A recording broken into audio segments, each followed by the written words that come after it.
આગળ વાત કરીએ તો રાજકોટના હુડકો ચોકડી પાસે સોફાના કારખાનામાં આગની ઘટના પ્રકાશમાં આવી છે। ઉત્તમ સોફાના કારખાનામાં શોર્ટ સર્કિટના કારણે ભીષણ આગની ઘટના બની છે। કારખાનામાં આગ લાગતા ફાયર બ્રિગેડ ઘટના સ્થળે આવી પહોંચ્યું છે। સોફાના કારખાનામાં આગથી અફરાતફરીનો માહોલ પણ સર્જાયો છે। જોકે સમગ્ર ઘટનાને લઈને પોલીસે પણ આગળની કાર્યવાહી હાથ ધરી છે। જોકે આ સમગ્ર ઘટના બનતાની સાથે જ ફાયર ફાઇટરને જાણ કરવામાં આવી હતી। ફાયર ફાઇટરનો કાફલો ઘટના સ્થળે આવી પહોંચ્યો। વધુ માહિતી સાથે સંવાદદાતા રવિ મોટવાણી રાજકોટથી લાઈવ ફોન લાઈન પર જોડાયા છે। રવિ, કેવો માહોલ છે અત્યારે આગની ઘટના બની?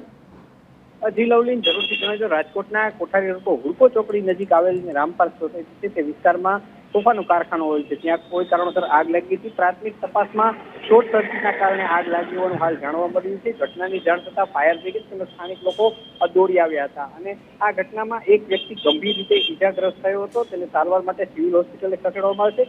આગ હાલ સંપૂર્ણપણે કાબૂમાં આવી ગઈ છે। ખાસ કરીને ત્યાં કયા સાચું કારણ કયું છે અને કોની બેદરકારી લીધે આગ લાગી તે અંગે પણ હાલ તપાસ કરવામાં આવી રહી છે। જે વ્યક્તિ ગંભીર છે તેની હાલત બહુ અત્યંત ખરાબ છે તેવું પણ હાલ સૂત્રોમાંથી જાણવા મળી રહ્યું છે। તેની સારવાર પણ હાલ ચાલી રહી છે। બિલકુલ રવિ, આભાર સમગ્ર માહિતી સાથે જોડાવા બદલ। તો સોફાના કારખાનામાં એકાએક આગની ઘટના બની હતી। જોકે રાહતના સમાચાર એ છે કે કોઈ જાનહાનિના સમાચાર સામે નથી આવ્યા।